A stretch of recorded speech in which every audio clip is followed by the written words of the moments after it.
So Edgar Kaladian, let me just intro Edgar very quickly, is a partner at Mayor Brown. He has been working for decades on land use both from a policy perspective and a legal perspective. So we are very lucky to have him to give us this overview. Edgar, thank you very much. 3 to 5 minutes would be great, and then we will jump right into our panel discussion.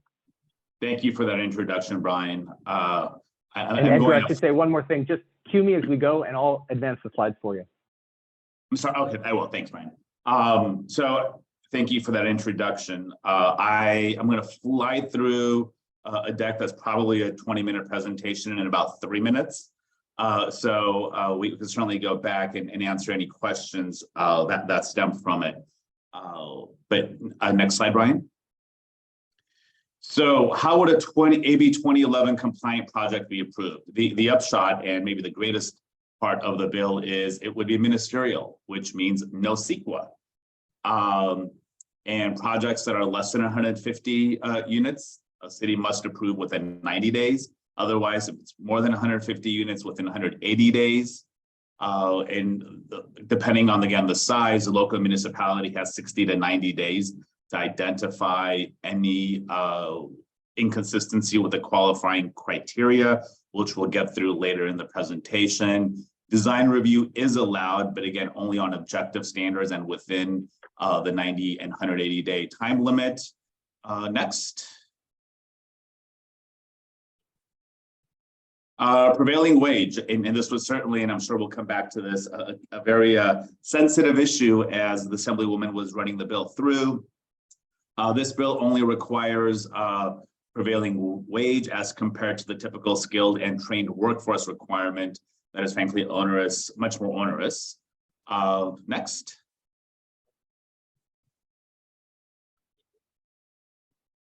Affordability, 8% very low and 15% extremely low, or 15% low. And those numbers in some ways correlate to density bonus. So a project could do AB 2011 and density bonus with the same affordability.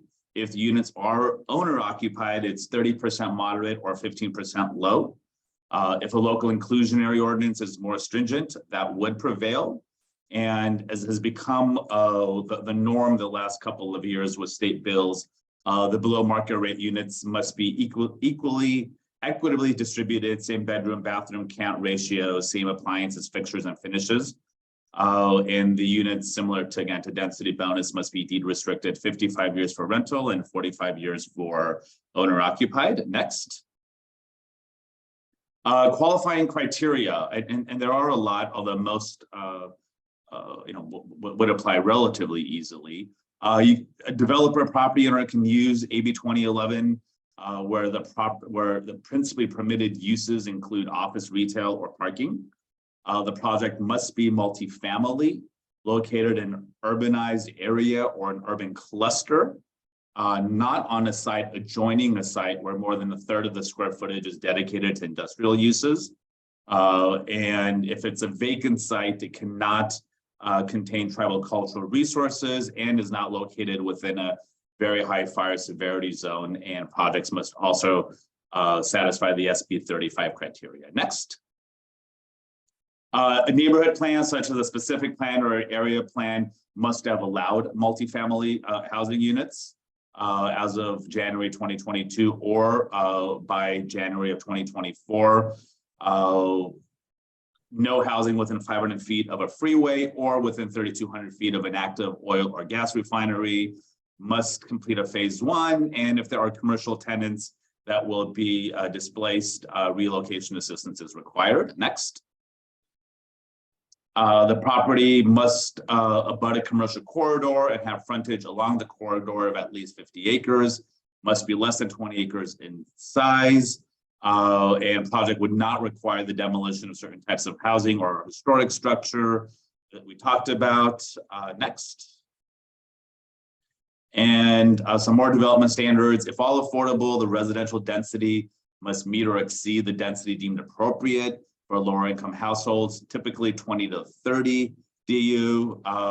If mixed income, you're looking at typically between 20 and 80 DU. To me, this is going to be interesting part of how local municipalities are probably going to be pushing towards the lower end, while those of us representing property owners and trying to get more housing built will be trying to get municipalities to agree to the higher end. For mixed income housing, the project must meet the objective zoning standards for the closest zone that allows multifamily. Height limits and setbacks can vary depending on proximity to transit, and no parking requirement. Next. That's the last slide. A little more than 3 or 4 minutes, but I rushed through that. I'm certainly happy to answer any questions. Great. Edgar, thank you. We're going to have a ton of time for questions during the panel for sure. Anybody have any just sort of factual top line questions they want to shoot at Edgar?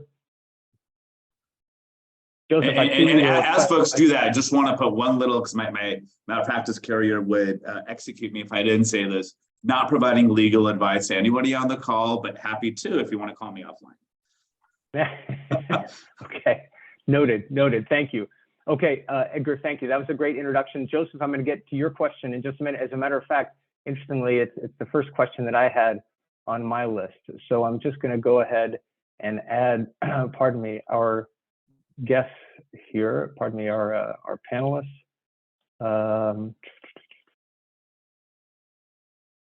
Okay. Let's see, looking for, there we go. All right, we got the 4 of you. First of all, welcome again. Edgar, thank you for that overview. Very delighted to have this group of folks. Again, as you know, a bill like AB 2011 requires a whole team of folks. Honored to have Assemblymember Buffy Wicks, the chair of the Assembly Housing Committee, who led the charge, who took a bunch of blows in the process and got it over the finish line. So Assemblymember, thank you for being here with us. Jen McEllier is Managing Director at Ethos Real Estate. She's been doing land use, property development, nonprofit for-profit for more than 20 years on the financing and execution side. So again, Jen and Edgar both will be coming at this in the work that they've done, helping developers actually build housing. So how this will be implemented on the ground. AB 2011 was co-sponsored, as many of you will know, by the California Housing Consortium and by the Northern California Carpenters. We are incredibly fortunate to have Scott Littlehill. Oh, Scott, excuse me. A correction. The California Conference of Carpenters was the lead co-sponsor, but our Northern California and Southwest Carpenters were pleased to be part of that coalition. Thank you for correcting me on that, Scott. We are delighted to have you representing the Conference of Carpenters. And Scott was very involved with Jay Bradshaw, Danny Curtin in actually moving this ahead. He's been working on research for the carpenters now for 20 years, for the labor movement for more than 25, a recovering academic as well. So very happy to have all of you here with us. I'd like to start out with a threshold question that Joseph mentioned in the text, which is, what will the impact of AB 2011 be? So of course, this is an unanswerable question in some ways, but HCD, Housing Community Development, at one point, said we need 180,000 units a year. We're building somewhere well south of that. How do you talk about what you expect and hope the impact to be in actually increasing the number of units we build in California? I'll throw that out to the group, whoever wants to jump in there. I'm happy to jump in. Obviously, when you're doing a bill with the politics such as this, you want to make sure that it's actually effective. If you're going to be kind of taking on pretty entrenched interests and taking some blows, as you said, which certainly happened, you want to make sure that all of that's worth it and that you're actually producing housing. And so, there was a bunch of research done. I'll give a shout out to Meta, who underwrote a bunch of research for Urban Footprint to be able to crunch some data around this, which was incredibly helpful in the process. But a study of AB 2011 showed that under the current market conditions, it would make about 1.6 million units economically feasible. And if material prices normalize just a little bit, that number could jump up to 2.4 million. Now the study was done before the interest rates soared, so maybe the numbers are a little bit lower. But as everyone knows, little changes make a huge difference with housing. And hopefully we will get, a significant number of housing units from this bill, simply from this bill, which would be obviously huge, and probably, more important than the total potential number is that we've permanently changed the market conditions for family housing, which I think is critical. No longer will lack of land be an issue for multifamily housing, because we, with this bill, have rezoned so much of the commercial land for mixed income multifamily housing or 100% affordable housing. Similarly, no longer will the local process and CEQA be impediments, as mentioned. I think that was the first point in your slide. And then also, most importantly, and obviously Scott can talk to this, but nor will a lack of good pay for the construction workforce be an issue. So we were really trying to tackle many of these issues at once to create the market conditions that would allow for roughly 2 million homes or units to be built with this one bill alone, and really, again, change the structural underpinning challenges that we've had around the construction workforce, CEQA, land availability, all those things, to really open up a bunch of housing that can be created. Great. And remember, thank you, Scott. Scott, and then Edgar, and then Jen. We'll go right down the list. Right. I just wanted to, first of all, thank everybody for the invitation.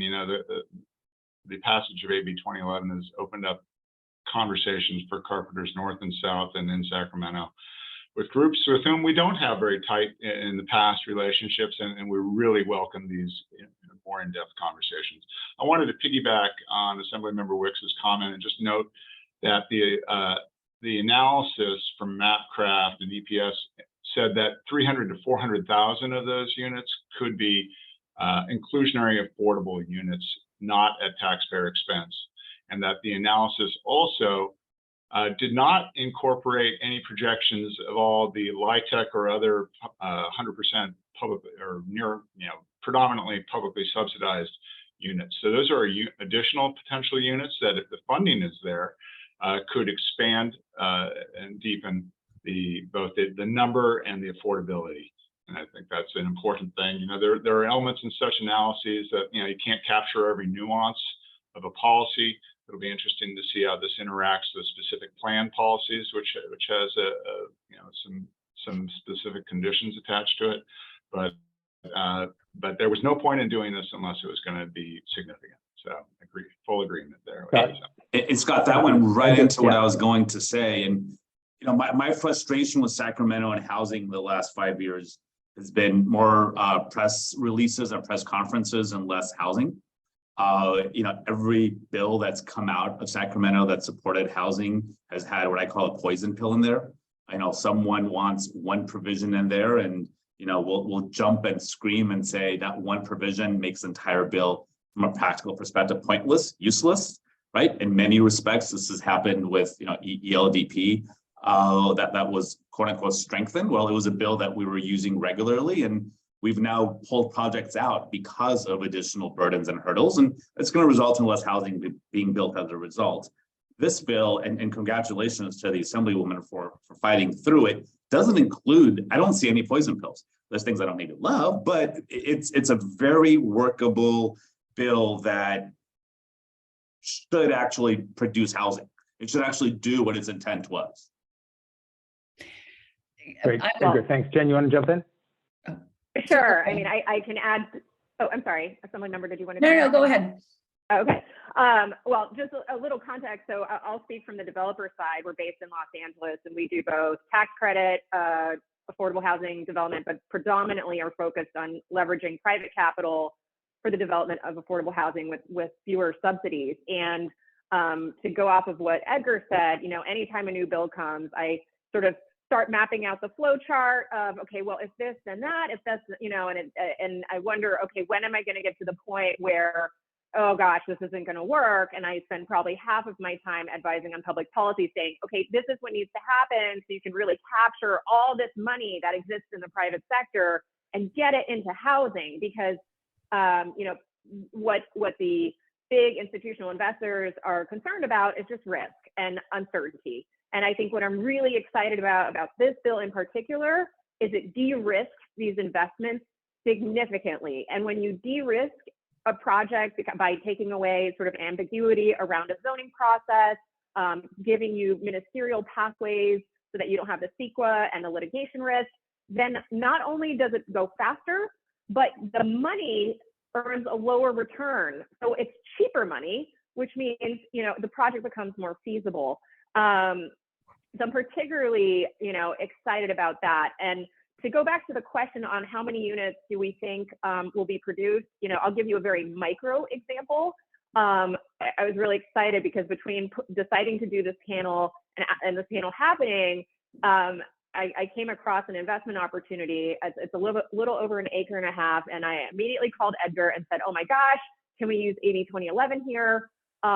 It is currently 1.5 acre site with a 50,000 square foot industrial building on it that's completely underutilized. The site, it's in the heart of LA, and under the current zoning, you could build 300,000 square feet of office, which is not getting built today because of the current market conditions around the feasibility of leasing 300,000 square feet of office, even in a prime location. Instead, we bid on the project using AB 2011 to build 400 units of multifamily with a 20% set aside because we wanted to use the density bonus. And this previously wouldn't have been feasible. And not only were we excited about being able to produce multifamily where previously the zone wouldn't allow it, but it also allowed us to pay the most for the land. So we were the most competitive buyer. So there are these other dimensions that now you're giving a leg up to people who want to build housing, who have money for housing in places where previously housing wasn't feasible, and you can now bid people who are bidding for other uses. So I just wanted to provide that anecdote because I think that's something that puts sort of a real context around what's possible. Great, Jen. Thank you. Assemblymember, do you want to jump in? Oh, I was just going to say, first of all, that example makes me so happy. It did ruin a Saturday of mine. I just want everyone to be aware of that. Small price to pay, Edgar, small price to pay. But I love the idea of it being used. And I'm Steve, who's on from my staff, I mean, we had so many conversations like, okay, are people going to use it? I hope they use it. They've got to use it. Come on, we need them to use this.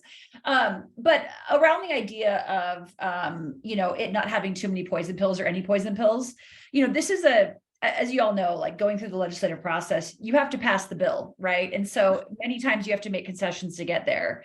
Because we had, and I'm sure we'll get to this, so much political momentum around it in terms of how we manage the politics in Sacramento, it gave us a lot of strength to adhere to the strictest sort of policy ideas that we wanted to hold on to. And that was really important so that we could pass a bill that wasn't like, okay, there's 85,000 provisions that are basically going to kill your bill, you know. And I mean, there was moments where I was, you know, working with a senator who shall remain unnamed, who wanted specific carve outs, either for their community or height restrictions, you know, and I basically said, listen, like, I'm not going to give it to you because I actually can get this passed without your vote. And it was because we had built such a strong coalition that we were able to do that. And I didn't have to give away the kitchen sink to make it basically a useless bill. And I could walk away from that vote if I needed to. He ended up voting for the bill, I will say, which was important. So I think that was also a piece of it. And the other thing I'll say is there was a moment in time when the bill was in the Senate where, you know, negotiations were going on, and myself and the Carpenters and the California Housing Consortium, we decided that if language was put into the bill that would have made the bill inoperable, we would have killed the bill. We would have proactively killed the bill and said, listen, we're going to try again next year because it's just not worth it passing something that's a pointless piece of paper. And so I think also trying to understand when and how to do that and when to make those decisions is also a critical piece of the process of legislating. Assemblymember Wicks, I'd love to delve into that further. We do have one question. Michael Shillstone from Central City Association of Los Angeles. Michael, do you want to unmute yourself and ask your question? Yeah, thanks so much, Brian, and thanks for hosting this conversation. Nice to see so many familiar, friendly faces, including our new chair of our board of directors, Edgar Kaladian. And just want to say thank you to Assemblymember Wicks for your leadership on this. We're really excited about its potential impacts. And honestly, the political progress of this bill is a feat in and of itself. So thank you again and congratulations in that respect. My question is about adaptive reuse. So I think we get a lot of the info on how this might impact new construction and unlock land for new housing construction that's not currently zoned for it. But what pathways do you see this providing for more adaptive reuse projects, particularly as the office market faces so much uncertainty? Yeah, and others should jump in here too, who are experts in this. And Steve, if you want to hop in as well. But we're facing this issue in San Francisco right now, right? We're looking at downtown San Francisco, the challenges in terms of folks not returning to the office. What impact is that going to have in downtown? How can that those buildings be used more effectively? We know that we have a real deficit of housing, and we have an abundance of office space right now. And so I think if you talk to folks, Ray Pearl and I from the Housing Consortium have spoken specifically about this.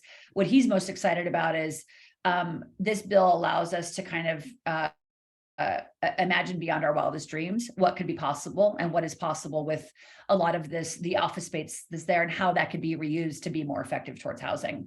And so I'd be curious, Jen and others, in terms of number crunching, what makes most sense? Can we convert some of this office to housing using the current edifice that exists there? What does that look like, and what else is potential with the bill? But certainly allowing us to think in a way that we wouldn't have before, because of the zoning issues, because of the CEQA issues, because of the lack of ministerial approval, because of all of those things. I think sort of the world's our oyster now in terms of what we think is possible. Yeah, I'm happy to add a little. Oh. Thank you. Yeah, Jen, go ahead, please. Oh, I can add a little color from the feasibility standpoint. I think I personally am excited about the opportunity for adaptive reuse. Every couple of years it comes up as sort of, why aren't we doing this? And I think the challenge is oftentimes the floor plates of office buildings are just really difficult to convert to residential, and the plumbing and sort of all the infrastructure that has to come with that, because you end up with a lot of dead space. And so the cost per square foot, sometimes can start looking like building from scratch. And so, it is definitely feasible, but it doesn't work for every type of office.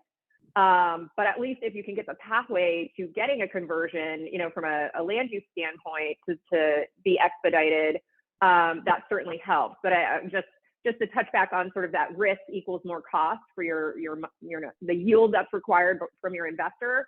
Adaptive reuse, you open up a wall, you're not exactly sure what you're going to get. So that risk factor goes back up. I see Scott nodding there, because usually that falls, on the contractors to sort of figure it out. So, I'm hopeful. There were rumors about maybe a tax credit for adaptive reuse conversions to housing. I am super supportive of that. I think that would be sort of the injection of additional financial resource that would help that become more feasible. So I definitely think there's a path to expanding the capacity there.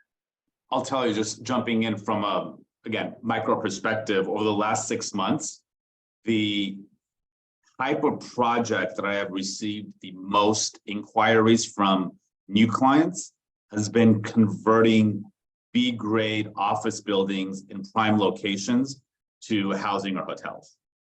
So these are typically the office buildings that have multiple tenants, that are a little bit older, but there's always some zoning or parking issue that creates a problem, assuming you can get, fix the floor plate size. And maybe if nothing else, that's a wink and a suggestion for a new bill to streamline conversions. Because if you look at it from an environmental perspective, in every instance, an office building is more impactful to a community than housing is. So you're not going to be riling people up.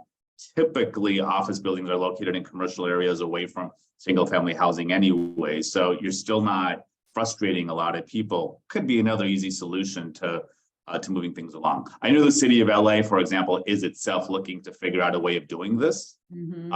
And while I'm sure they're going to do a great job, we're always concerned about that poison pill. Cool. Edgar, send me your bill ideas for this next year. I need them. It's coming. All right, it started here. You hear that, Steve, right? Wicks, you talked a little bit about the political dynamics here, which were incredibly complex. We'd love to hear a little bit more about what were the big hurdles that you had to get over? And, you know, to the degree you can talk about them, sort of how you managed to navigate those waters. Where do I start? How much time do we have, Brian? Well, I think there were a couple of challenges. We really did sort of shoot for the moon on this bill, and somehow it worked. On occasion that happens. And I remember when we were first considering this idea of doing this bill, we had some preliminary conversations with the governor's office, and they were like, do you really think you can do all of this in one bill? And I was like, well, we're going to try. We'll see what happens. But essentially, you know, we had some challenges with, frankly, folks that I consider to be friends, the building trades, around their opposition to almost all of the housing production bills over the last couple of years in the state assembly, and their desire to have specifically skilled and trained language in all of the housing production bills. And while I'm a big believer in skilled and trained language, in practice, it makes it very difficult to actually produce the number of units that we need in the state. We simply don't have the workforce to meet the needs of skilled and trained language. While at the same time, as someone who has a 100% voting record with labor and came out of the labor movement, I also wanted to make sure we were creating labor standards that were strong, that there were wage theft protections, that we were honoring the workforce that frankly has been exploited for far too long. And so figuring out how we could create labor provisions that I think met the needs of workers while still allowing for housing production was the sweet spot I was looking for. So entered the Carpenters Union, who I will just give such huge praise to in terms of their ability both to be thoughtful from a policy point of view, and to be very practical in terms of sitting down and working with the affordable housing developers around provisions that they could also buy into, that they felt like could work for them. Ours was the only bill that had the union and developers in full support of as the sponsors of the bill. And when you, in my opinion, when you bring together disparate voices like that maybe don't always agree, and you come with some kind of a resolution that works for everyone, that's the place where we want to be. That is a solution-oriented bill. So with the Carpenters Union, the affordable housing folks together on this bill, we felt like we could have a real, frankly, open and honest conversation with the public around what the needs are of the state in terms of building the housing that we need. And, you know, it's difficult because the trades carry so much weight in Sacramento. And again, as someone who had a very close relationship with my local trades, it was difficult to be on the opposite side of them, you know, but in the end of the day, to me, the more important thing was building the housing that we need for our communities, because I'm sick and tired of getting off of freeway off-ramps and seeing growing encampments. I'm sick and tired of people having to leave the state of California. I'm sick and tired of, you know, many families living in garages. It's just not acceptable. It is not acceptable. And so for me, that's what overrode my concerns about the political sort of hits that I was going to take, that we were going to take as a coalition, and made me feel more committed to the issue. Right. So once we had those kind of basic, you know, framework of the affordable housing developers and the carpenters, then it was building the coalition, which was also not easy because you're dealing with labor politics in California, right? Labor carries a lot of weight. But we got SEIU, the Service Employees Union, to come on board. We got CSCA, the California School Employees Union. These are unions that represent a majority low-income workers, workers of color, immigrant workers, women, people who are exploited in the service sector, people who are, you know, at the receiving end of the worst part of our housing crisis. And what they will tell you is, listen, we don't really have the luxury to debate between prevailing wage and skilled and trained because our workers are sleeping in their cars and we need more housing. And so they came on board in support, and that really created a new coalition that I'm actually really excited about, of people who are saying enough is enough. We have to build housing. We can do it in a way that protects our workers and grows our workforce. And we can do it in a way that serves all of our communities. And so they went out on a limb. I went out on a limb. The carpenters went out. We're all out on the limb, you know, but we're there together. And we were able to continue to grow the coalition. In addition to labor, we had organizations like AARP, United Way. We had, you know, faith organizations, environmental groups. I mean, you name it, you know, folks that homelessness advocates and others who are really working towards a common purpose on this. And that was really important. We also had the leadership of the speaker, the leadership of the Senate Pro Tem, the leadership of the governor, and, you know, a lot of people were behind us, maybe not as much openly, but quietly and privately, really trying to move this bill so that we could do what we need to do for the state. And, you know, we ended up getting out of my committee, the housing committee, with support from the labor chair, Ash Kalra, which was really important because he sends an important signal to other members. We got it off the assembly floor with the help of 6 Republicans who were really important to this bill to ensure that we got it off and, you know, off into the next body, and had a lot of conversations and negotiations with Mr. McGuire, who's the the majority leader of the Senate. And he was also very instrumental in moving the bill forward along with Senator Caballero. And that was the deal that we ultimately did. But when we went into the Senate, I'll tell you, I've never personally worked a bill so hard.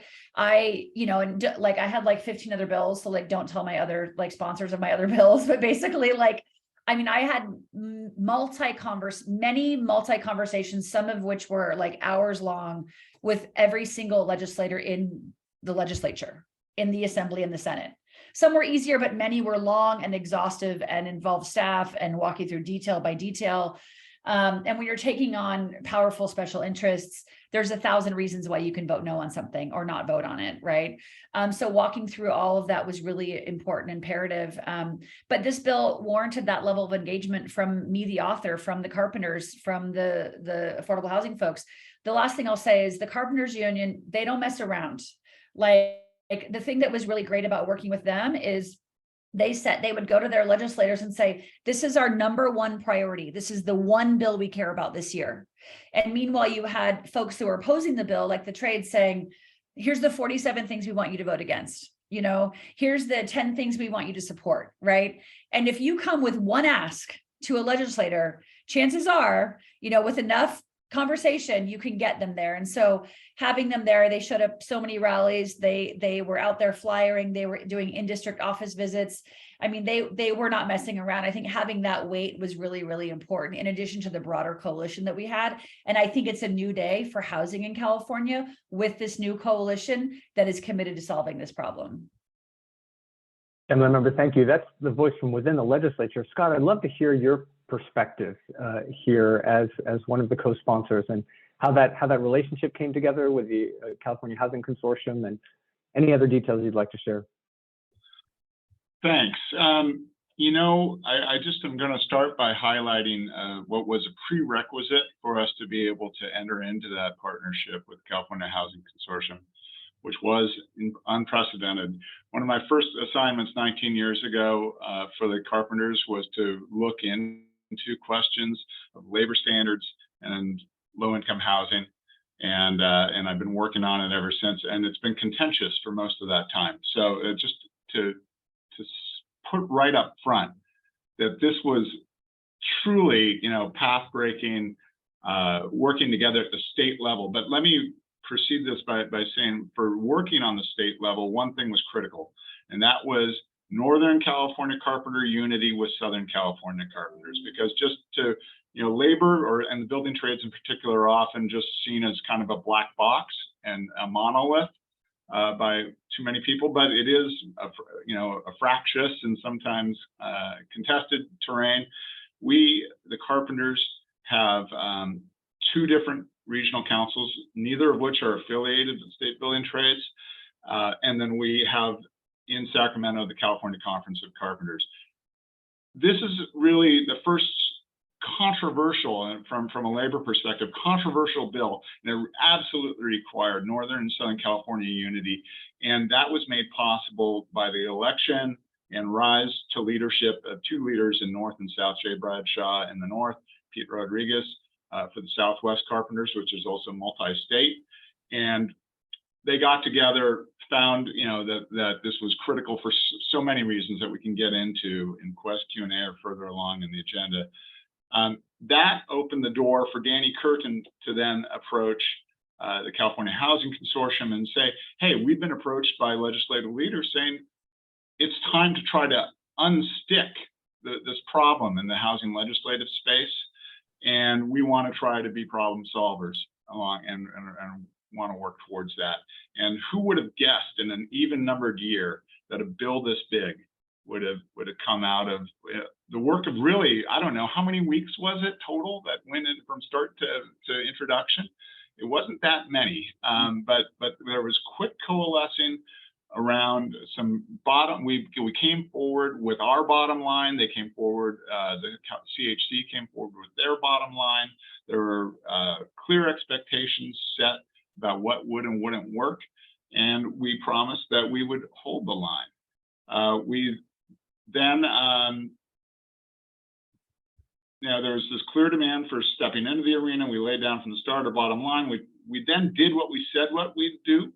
And when the pressure really got strong, particularly on the Senate side, and there was a pause in the legislative process towards the end, you know what? We said we would only take amendments that were labor related, or we would only discuss labor related issues. If it was land use related, we were going to absolutely talk to our partners in the CHC about it.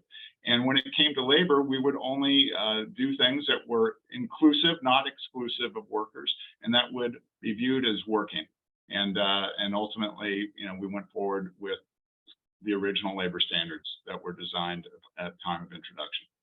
So looking forward into the future, we've been battle tested together in this partnership around AB 2011, and that does a lot to help build trust and lay a foundation for moving forward into other realms. We are a co-sponsor. I should say, on the regional level, we had previous experience in partnerships with nonprofit housing developer associations like the Nonprofit Housing Association of Northern California. Southwest Carpenters have experience in dialogue and working together with SCAMP, the Southern California Association. Well, I think that, that laid the groundwork for coming forward as a co-sponsor of SB4, the Scott Wiener bill, having to do with faith lands and nonprofit private educational land. And we look forward to pushing that forward. It's the right thing to do. It's third time's the charm, as Senator Wiener said in the press conference earlier this month.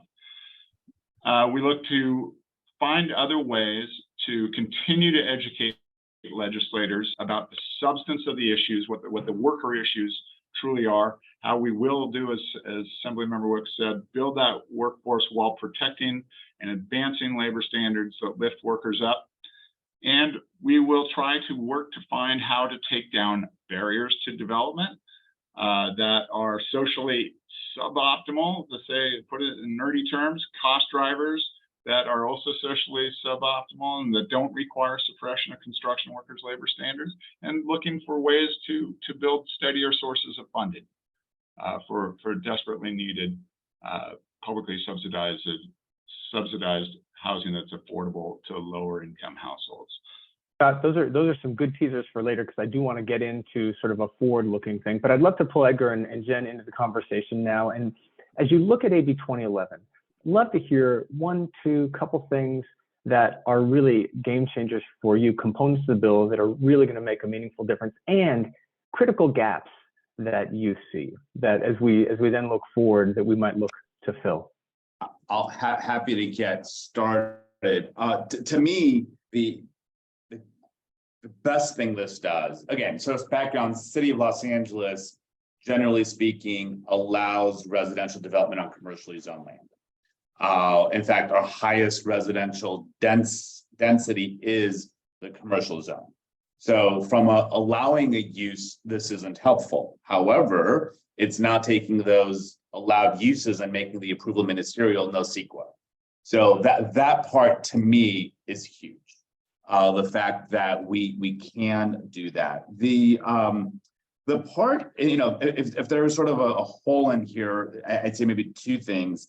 One is adjacency. I'm taking notes, by the way, Edgar. I'm taking copious notes here. So adjacency to the industrial uses, that's, as sort of cities are evolving, and I look at in LA, for example, the Arts District as an example, where we have a lot of land that's zoned industrial and a lot of technically industrial uses, but they're light industrial. A lot of areas consider R&D, biomed industrial. I think putting housing near those great job producing uses is a positive. That jumped out. And the other, which I'm actually intrigued on the background, is that if there's a neighborhood plan, such as a specific plan, that plan must have allowed housing as of 2022. There's a lot of the smaller cities or locales within the city of LA that have specifically adopted specific plans to prohibit housing, right? Because the underlying zoning would allow, and these are really the more NIMBY neighborhoods that have gone through the trouble of creating a specific plan explicitly to either reduce density or not allow density. If there's two things that I would sort of that jumped out at me, those are it. Great. Jen? Yeah, I would echo a lot of what Edgar said. Again, thrilled at the opportunity to have this ministerial pathway and then layer other bills on top of that. So again, for this case study that I cited earlier, being able to put density bonus on top of, the conversion of the site to residential uses. I think, the challenge is, as we're seeing, or as we saw Edgar and I on this one specific site, is sort of the actual implementation and educating the city planners on how it's going to work when you start running into funky things like, is live work residential? This is exactly what happened on the site that we were looking at, where it didn't have residential uses on the site we were trying to apply this to, but it did allow live work, which in some cases is not considered residential. And so we're sitting there parsing the existing language, and then it's going to come up to some interpretation on part of the city.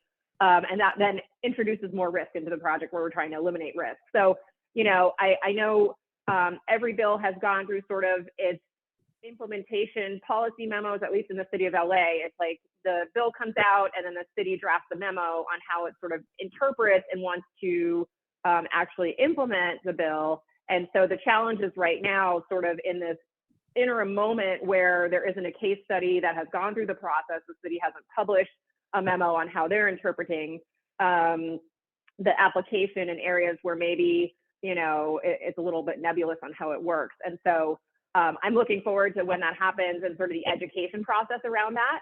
And I guess one thing I'd share too is sort of the opportunity to start educating the owners and brokers who work with owners of commercial sites, because I think it will be a huge opportunity for people who own retail and commercial uses that right now are completely, challenged because of the economic environment around retail and commercial uses. So I think there are a lot of great things possible here as the word gets out, but it's going to take a bit to get the word out. So, I am extremely excited, and I guess at the risk of potentially being misquoted here as this is being recorded, my initial reaction to this when I thought it had a labor component was, oh no, this is really scary, because oftentimes, and I'm working on a project right now that has a local hire component, the challenge is, and prevailing wage, and I fully underscore I'm supportive of prevailing wage, but oftentimes sort of even training and aggregating the workforce, the skilled workforce, falls on the developer. And that's not something that we're equipped to put together. We're partnering with local workforce centers to create training programs and to fund training programs and to build a pipeline of workers 2 years in advance of putting a shovel in the ground. And that has become almost a full-time job for my team and some of our staff. So the way you solved around that without creating an additional burden, Assembly member, is I really appreciate, because at first glance it was a little scary. So overall, big thumbs up. I'm just, if there's any concern, it's around just the pace of getting the cities to dictate how this actually gets implemented in practice. So yeah. Jen, as you were saying that, something popped in my mind, because every city is going to do that, as you correctly stated. But we also have OPR. That is there's some really smart people up in the governor's office that do issue technical advisories. It'd be interesting to see if whether OPR would issue an advisory, frankly, before a lot of local municipalities do, on how they see this bill being implemented. That would, I think, make it frankly easier for other branches of the state to push back on local municipalities if they're not following the advisory, but also help a lot of the smaller cities that don't have the resources to figure this out. I mean, it's a complicated bill. So you're going to get a lot of cities that are going to, frankly, just screw it up because they don't have the expertise. Yeah. Just to, I think, react to kind of this more broadly. One, I think, HCD is empowered to issue technical advice, and they did this for SB 35 and on ADUs. And so I think we would expect something similar coming out of them here, hopefully. And, we were obviously in conversation with them quite a bit during all of this. On the industrial lands, we were having to make decisions dealing with ensuring that we were taking into effect, disproportionate impact on communities of color and making sure that we weren't going to be putting lower income housing in places that isn't appropriate given the industrial use of that land prior.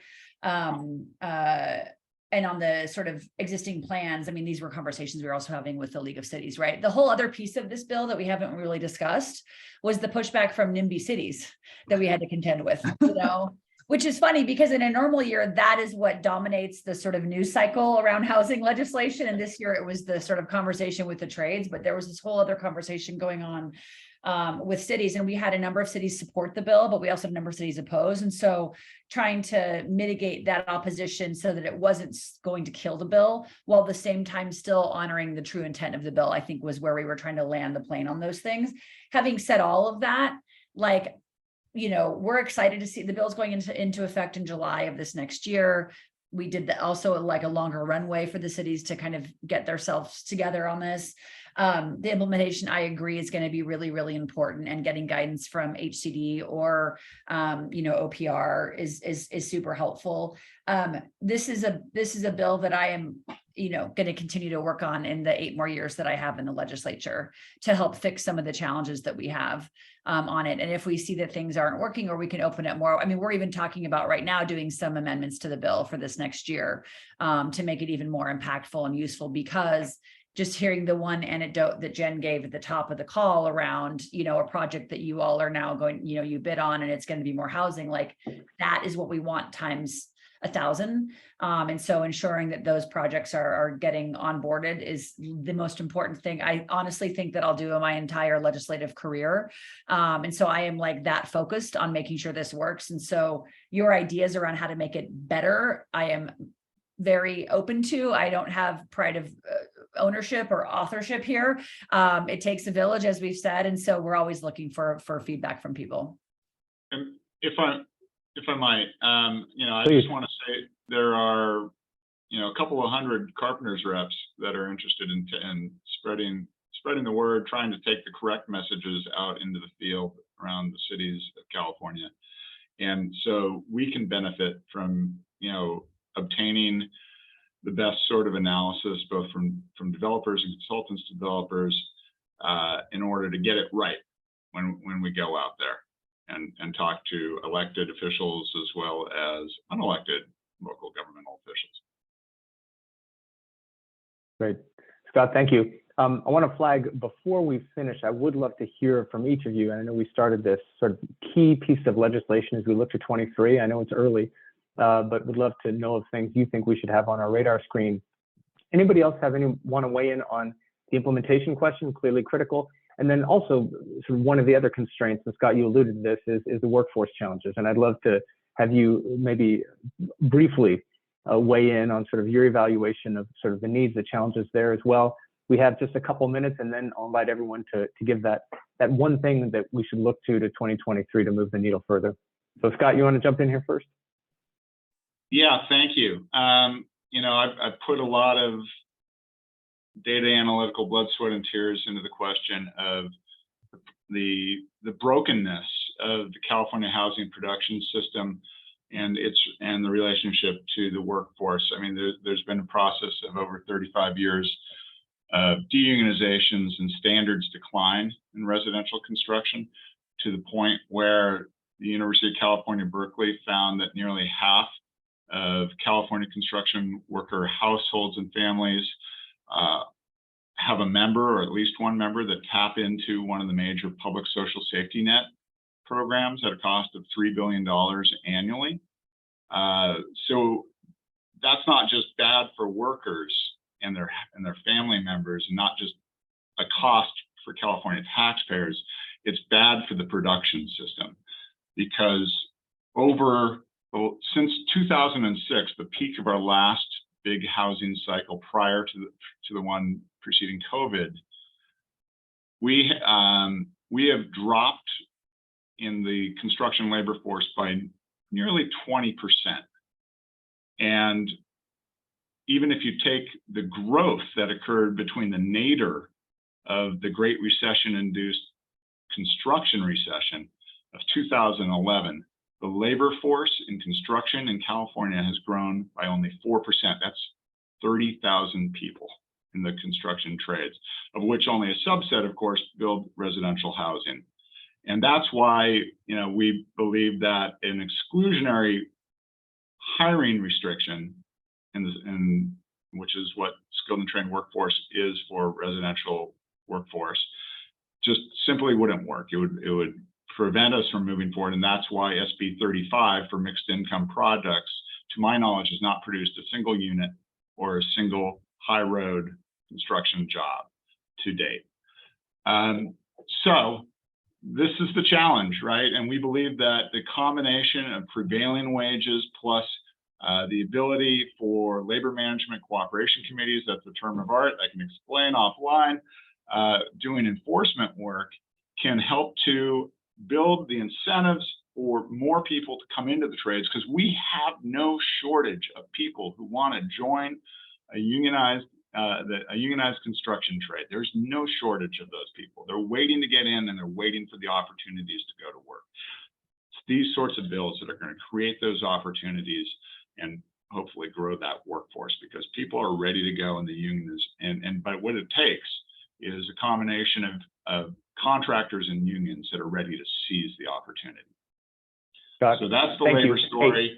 And on a smaller note, we're sponsors of SB4, as I mentioned earlier, the Wiener Bill on FAPE lands, and we want to immediately move that forward. There's, I'm sure, bigger stuff to be done. Discussions are brewing, and stay tuned. Perfect, Scott. Great pivot. Sorry. Great pivot. Thank you. Edgar, Jen, Assembly Member, one of you all want to jump in as we look ahead to 23? I mean, it's from the outside in. I'll be reaching out to Steve to see if we can figure out a office conversion to residential solution, and that can unlock a significant amount of housing. Great, Edgar. Thank you, Jen. How about you? I'm excited about just implementation of what we have on the table. There's a lot, we now have a lot of great tools. And I know one of the questions that might have come up was, what do we do about CEQA? I actually think we have a lot of bills that will give us a pathway to streamline. So I'm like, let's use them in a way that, actually gets the job done. So I'm really excited about putting these to work.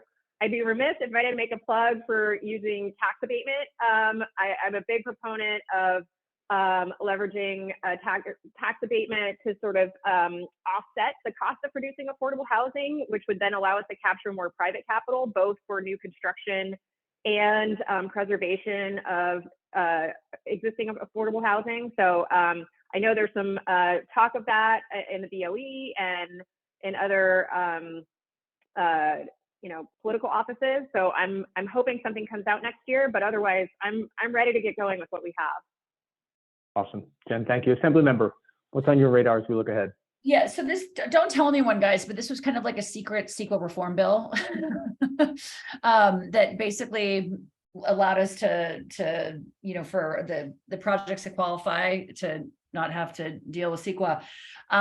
We did not pitch it that way, but that's the sort of effect, which I think is going to be good for housing production. But I think the biggest thing we're focused on now really is implementation, a lot of this work and making sure it actually works, because we have done a lot in terms of streamlining in the state over the last couple of years. And I think there's going to, Scott, I know is working on some stuff as well. And so I'll be partnering with him to make sure bills he's done in the past are as effective. And, we're going to I think do some stuff around 2011 as well to make sure it's effective.